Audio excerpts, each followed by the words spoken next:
नमस्कार, good morning, सत श्री अकाल, आदाब। आशा है कि आप कुशल पूर्वक होंगे। कल का वोलेटाइल मार्केट आपने देखा, जैसे कि हमने अनुमान लगाया था कि मार्केट ऊपर नीचे धूप छांव दिखाएगा। वही हुआ। हमने ये भी अनुमान लगाया था कि रिलायंस के ऊपर निर्भर करता है मार्केट। रिलायंस का रिजल्ट मार्केट किस तरीके से देखता है, तो बहुत ज़्यादा वेलकम नहीं हुआ और रिलायंस भी नीचे ही रहा। HDFC का रिजल्ट अच्छा था तो थोड़ा वो गति में था, लेकिन फिर भी खरीदने का भाव तो नहीं है। और उसके बाद विप्रो का जैसे हमने देखा था कि 11% से ज़्यादा का ADR नीचे था, तो 10% नीचे रहा। तो विप्रो तो आपने देखा ही होगा, दूर ही रहे। कोई लेने वाला भाव अभी भी नहीं है, अभी भी बहुत महंगा है और बहुत जल्दी या बहुत ज़्यादा रिटर्न देने की गुंजाइश भी नहीं है, क्योंकि इक्विटी बेस बहुत बड़ा कर लिया है। बोनस दे दे के सर्व करना बड़ा मुश्किल है। चलिए, बजट का दिन आज। वैसे तो अनुमान यही है कि गवर्नमेंट के पास कुछ बहुत ज़्यादा कुछ है नहीं आम पब्लिक को देने को, लेकिन फिर भी रिस्ट्रिक्शंस के साथ लोक लुभावन बजट देने की कोशिश की जाएगी, क्योंकि वोट बैंक तो बना के रखना है। अब वो देखते हैं कि वो किस हद तक हमारे फाइनेंस मिनिस्टर जाती हैं और कितना बढ़िया अनाउंसमेंट कर पाती हैं। लेकिन मुझे कम से कम बहुत ज़्यादा उम्मीद नहीं है, जैसा कि मैंने पहले कहा था कि क्योंकि बहुत टाइट इकोनॉमी चल रही है। कहाँ तक कर्जा लेंगे और कहाँ तक सोचेंगे ये कि हम क्या क्या सुविधा दे दें। लेकिन फिर भी कम से कम थोड़ा बहुत इनकम टैक्स वालों को या long term capital gains tax वालों को या थोड़ा बहुत फार्मर्स के लिए भी अगर अनाउंसमेंट हो जाए तो मेरे ख्याल से वो काफ़ी होगी। और बहुत तरीके हैं दूसरे तरीके से वापस लेने के, तो वहाँ पर जोर आजमाइश की जा सकती है टैक्सेशन वगैरह की, लेकिन देखते हैं क्या होता है। तो हमें उससे कुछ ज़्यादा कुछ होने वाला मुझे तो लगता नहीं है, और हम ज़्यादा उम्मीद भी क्यों करें। हमें तो जिस तरीके से बजट मिलेगा उसके आधार पे काम करना है, उसी हिसाब से अपनी प्लानिंग करनी है। तो वेट एंड वॉच। कैश जरूर रखिए, 10-15% जितना भी आपके पास है। कैश बहुत ज़रूरत पड़ने वाली है, क्योंकि मार्केट गिरनी है, जैसा कि मैंने पिछली बार भी बोला था। अभी तो 1% का झटका लगा है, वो काफ़ी नहीं है। और गिरेगी, गिरनी चाहिए। अब 10 दिन में गिरेगी, 2 दिन में गिरेगी, आज गिरेगी, कुछ नहीं पता, कोई कुछ नहीं कह सकता, लेकिन गिरेगी। आपके पास पैसा होना चाहिए। और मैं ये भी नहीं कह रहा हूँ कि अगर मार्केट गिरेगी तभी तक आप इंतज़ार करें खरीदने का। जो शेयर्स आपकी लिस्ट में हैं और जो थोड़ा थोड़ा करके 2-4% गिर रहे हैं, उनको आप थोड़ा थोड़ा इकट्ठा कर सकते हैं, क्योंकि एकदम तो फिर हमारे पास भी पैसा इतना नहीं होता कि हम बल्क में खरीदें, और बल्क में खरीदना कोई इतना बड़ा कोई बुद्धिमत्ता भी नहीं है। तो अगर आप थोड़ा थोड़ा करके खरीदते रहेंगे तो आपका पोर्टफोलियो भी अच्छा होता रहेगा, और आपको पता भी नहीं चलेगा कि कब शेयर्स की संख्या जो है, नंबर ऑफ शेयर्स आपके पास अच्छी क्वांटिटी में हो गए और आप दूसरी तरफ ध्यान लगा सकते हैं। तो वेट एंड वॉच, कैश अपने पास रखिए। कोशिश कीजिए अंडर वैल्यू स्टॉक्स का देखने की। मेरे ख्याल से प्राइवेट बैंकिंग सेक्टर जो है, मुझे थोड़ा सा लगता है कि अभी वहाँ पर रिफ्लेक्शन है। और कल देखा आपने कि कोटक महिंद्रा बैंक नीचे आया, थोड़ा ICICI भी आया। अगर और नीचे आते हैं ये बड़े बड़े धुरंधर, तो थोड़ा थोड़ा करके इकट्ठा किया जा सकता है इनको। इसके बाद डिफेंसिव स्टॉक पे नज़र रखिए। FMCGs में जहां आपको गुंजाइश लगती है गिरते हैं, वहां नज़र रखिए। धीरे धीरे बस कछुए की गति से चाल अपनी बढ़ाते रहिए और आगे बढ़ते रहिए, निवेशित रहिए। बजट आते हैं चले जाते हैं, ये इवेंट्स और भी इवेंट्स आते हैं, रिजल्ट्स आते हैं चले जाते हैं, लेकिन मार्केट अपना रास्ता खुद ही बनाता है, खुद ही निकालता है। हम उसमें कुछ ज़्यादा कर नहीं सकते हैं। हम सिर्फ मार्केट जिस दिशा में जा रहा है, जिस दशा में है, अपनी कैलकुलेशंस करते हैं और अपनी अवेलेबल पूंजी के हिसाब से इन्वेस्टमेंट करते चले जाते हैं। इससे ज़्यादा हम कुछ कर भी नहीं सकते हैं। अगर प्रॉफिट ज़्यादा हो रहा है तो खुश हो जाते हैं, थोड़ा बहुत घाटा हो गया तो थोड़ा बहुत उदासी सी आ ही जाती है, क्योंकि पैसा बनाने के लिए हम इन्वेस्टमेंट कर रहे हैं। तो आज हम बात करने वाले हैं 100 रुपये से नीचे के स्टॉक्स कौन कौन से हैं जो हम खरीद सकते हैं या जो हमारे पोर्टफोलियो में हो सकते हैं।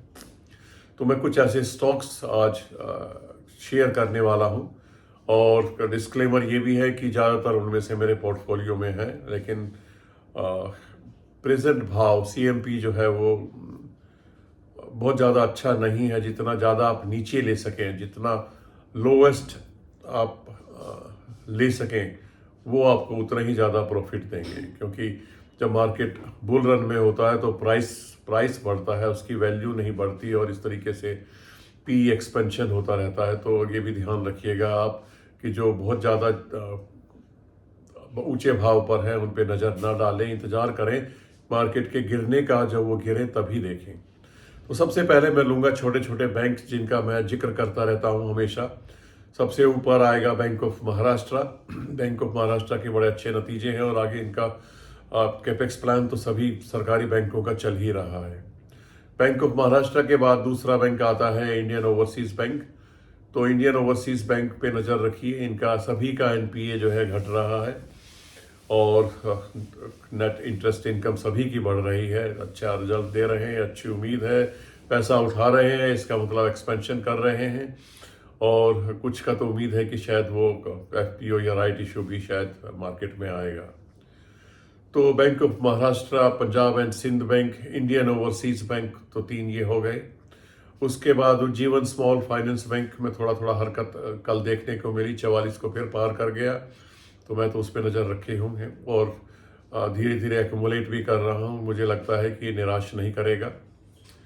और बैंकों में जो 100 रुपये से नीचे आते हैं मैं अवॉइड कर रहा हूँ। सेंट्रल बैंक और यूनाइटेड बैंक, बहुत सारे बैंक हो जाएंगे, लेकिन छोटे छोटे 2 बैंक को मैं ज़रूर ये शामिल करूँगा यहाँ पर, साउथ इंडियन बैंक और यस बैंक। यस बैंक के नतीजे भी अच्छे रहे हैं, और वैसे भी उम्मीद है कि ये टेक ओवर कैंडिडेट है, कल को कोई ना कोई इसको खरीदेगा। और SBI भी पीछा छुड़ाने को बैठा है, जैसा हम पहले भी जिक्र कर चुके हैं। SBI के पास 25-26% शेयर है इसका। तो आगे आने वाले समय में यस बैंक और साउथ इंडियन बैंक बहुत अच्छा करके दिखा सकते हैं। एक और बेहतरीन बैंक जो मैं आपकी नज़र में लाना चाहूँगा, IDFC फर्स्ट बैंक। गिरा हुआ है, धीरे धीरे करके अगर आपके पास नहीं है तो धीरे धीरे सोचा जा सकता है उसको एक्यूमुलेट करने का, और जितना 70 के आसपास मिले उतना ही मज़ेदार है। आने वाले टाइम में ये अच्छा रिटर्न दे सकता है। तो IDFC फर्स्ट बैंक भी आप अपने उसमें रख सकते हैं, वॉच लिस्ट में। इसके बाद कुछ छोटे छोटे पैनी स्टॉक्स में जिक्र किया था मैंने, जैसे कि HCC हिंदुस्तान कंस्ट्रक्शन कंपनी अब बढ़ा हुआ है, लेकिन CMP पे नहीं खरीदना है, थोड़ा इंतज़ार करना है गिरावट का। इसके बाद इंफ्रा में 2 शेयर और मैं यहीं पे शामिल करना चाहूँगा, IRB इंफ्रा और GMR इंफ्रा, जो एयरपोर्ट्स वगैरह का देख रहे हैं। हालांकि 90 को पार कर गया है, खरीदने का भाव नहीं है, इंतज़ार करना पड़ेगा गिरने का।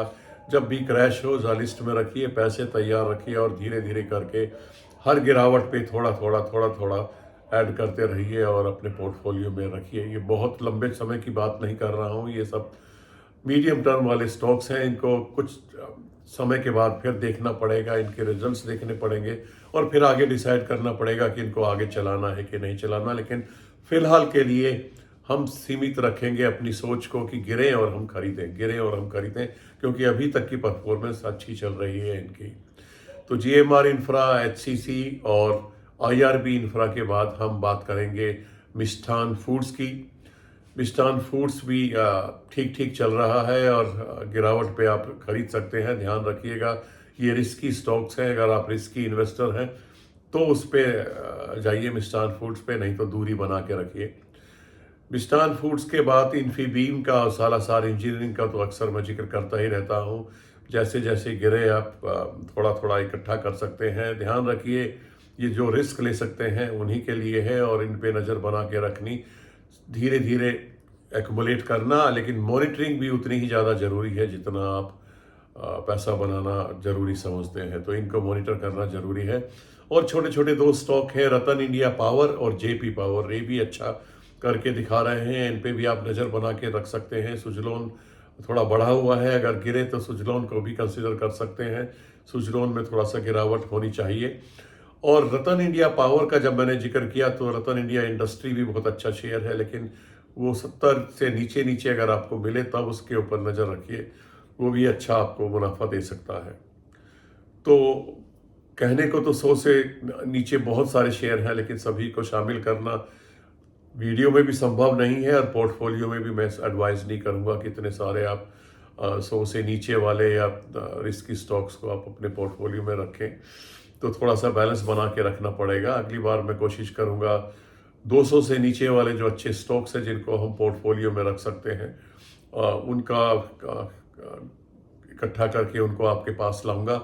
अब निर्णय आपके पास है कि इन 10-15 स्टॉक्स में से आप 2, 4, 5, 6 कितना आपको ज़्यादा अपील करते हैं, जो आपको जितने ज़्यादा, क्योंकि आप भी शेयर मार्केट में हैं तो नज़र में तो आपकी में भी ये शेयर्स होंगे और परिचित होंगे, और अब आप शायद थोड़ा बहुत जानते होंगे कि कौन ज़्यादा रिस्की है, कौन कम रिस्की है, किसको खरीदना चाहिए, किसको नहीं।